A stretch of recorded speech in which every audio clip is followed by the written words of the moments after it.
Before we get started looking at any files, I want to give you a workspace overview so you're comfortable with where everything is and you'll know where to go when you need to do certain tasks. We'll start by looking at the top of the screen up here where your menu is. Here you'll find typical things like opening new documents, saving your files, editing, working with images, working with layers, working with type, making selections, working with filters, working with 3D, view options, and opening up the different panels, and of course you can find help here. Now if you've worked with different versions of Photoshop before, one of the first things that you're going to notice is how different the layout looks. Most notably, it's the darker interface and the sort of clean lines of the panels off to the right.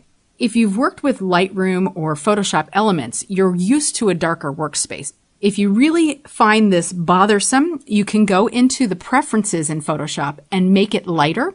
The Preferences is located under the Edit menu in Preferences on a PC or under the Photoshop menu on a Mac. And you'll just open up the Preferences and you can go through each of these different categories to modify things. So I would encourage you, if you haven't gone into your Preferences yet, to take a look at what's here, and you can customize how your version of Photoshop works. If you go to the Interface category, you'll see the color theme. By default, it's set to this medium gray, but you could go darker if you want, or go lighter to one of these other two options. We're going to work in the default medium gray color space. And again, you'll want to go through here looking at the different categories. For instance, you may want to increase your history states to something like 50 while you're working so it will remember more things that you can do and you have multiple levels of undo. Other things in here are working with cursors, transparency, units and rulers. We'll be working with the default inches and points. There's some things about guides, plugins, type, and 3D. When you've finished making your changes, just click OK, and those will be permanent changes unless or until you change them again. Right below the menu is something called the Options bar, and the Options bar is context specific, so depending on what tool you have selected in the toolbar over here, the options will change. One of the tools that you'll be using most of the time is this Move tool. It's a black arrow with this little cursor. And when you have the Move tool selected, these are the options that you'll see at the top of the screen. When you have some of your selection tools selected, the options will change. So just keep in mind that whenever you select a tool, pay attention to the options on the options bar because that will help you refine how you use that tool. Off on the right side of the screen is a menu for changing your workspace. The default workspace is Essentials, and I recommend working with Essentials unless you prefer working with another layout. You could switch it to see what's new in the version that you're working in. So for instance, if you wanted to highlight things that were new in CS6, you could do that, and then anything that was new would be highlighted when you choose any of the menu options. You could also choose a layout that's great for working in 3D, good for working with motion, painting, photography, or typography. If you ever make some changes to your layout and you want to reset it, you can just reset the workspace. And in fact, the whole workspace is highly customizable. So if you wanted to move things around to a way that suits your personal needs, you could actually save that workspace by clicking on the New Workspace option, give it a name, and then always use that workspace layout. But we're going to stick with working with Essentials for this training. Now, below this is something called the Panel Dock. The Panel Dock contains a bunch of panels that will assist you with working on your different projects. The Panel Dock can be expanded and collapsed by clicking the double arrow, and there's actually two columns here. So you could expand and collapse these. Typically, the right side is always open, always expanded, and the left side is always collapsed and will expand as you work on different panels and then collapse when you're done. The whole Panel Dock area is totally customizable. For instance, within each section is called a panel group, and you can drag and drop the tabs of panel groups to rearrange them in whatever order works best for you.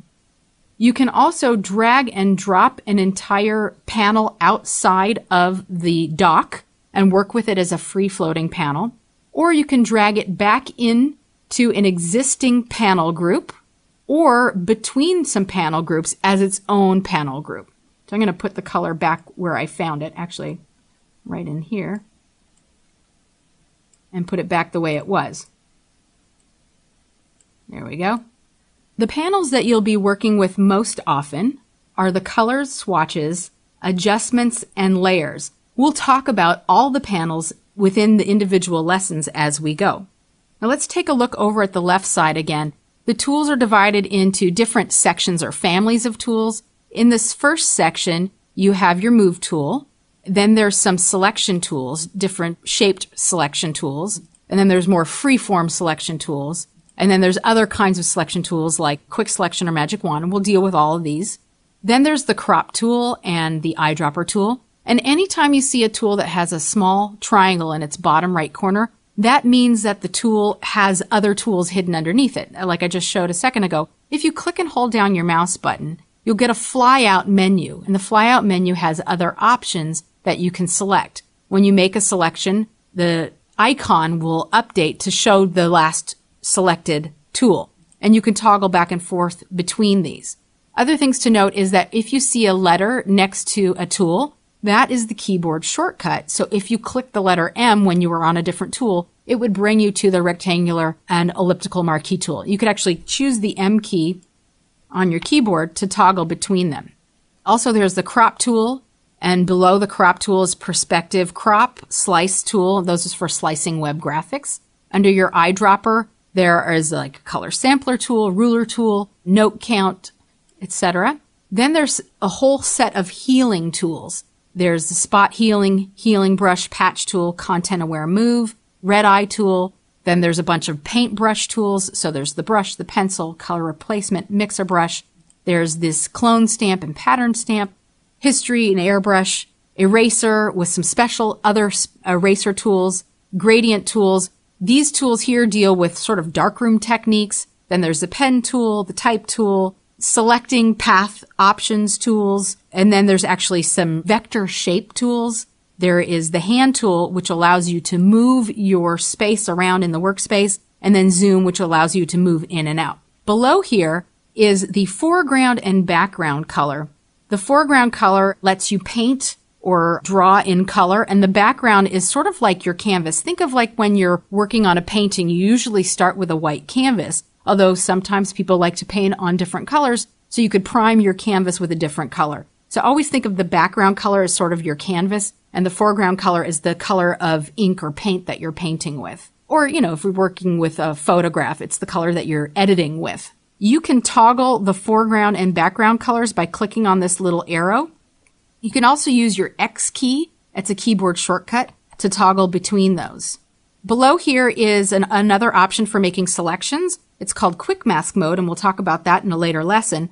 And then the last thing is to change how your screen displays. There's 3 options: standard screen mode, full screen mode with menu bar, and without menu bar. And you can use your F key to toggle between those spaces.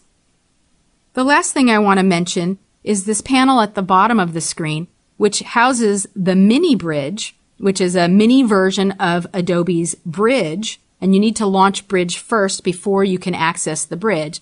And then there's the timeline, which is an animation panel, which we will again talk about in later lessons. To expand and collapse this, all you have to do is double click on the tab and it will collapse. It's nice to have the mini bridge open. It's a nice way of accessing files and bringing them into your Photoshop workspace.